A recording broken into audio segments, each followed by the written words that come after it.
ప్రపంచంలోనే మానవుడు తలుచుకుంటే ఏదైనా అద్భుతాలు చేయవచ్చని, కష్టపడితే ప్రతిఫలం తనంతట తానే వస్తుందని ఎందరో మహానుభావులు నిరూపించారు.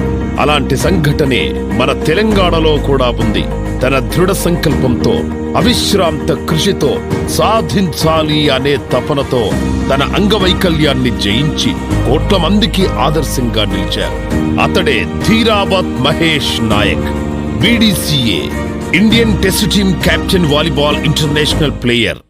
ఎవరైతే నన్ను ఎందుకింత టైం వేస్ట్ చేసుకుంటున్నా అన్న వాళ్ళ చేతుల మీదుగా నేను రివార్డులు తీసుకోవడం చాలా గర్వంగా ఉంది మేడం. ఇండియా డ్రెస్ పైన పడింది అనుకోండి, ఇంకా పూనకం వచ్చేసినట్టు అయిపోతుంది మేడం. మా we are not disable persons madam.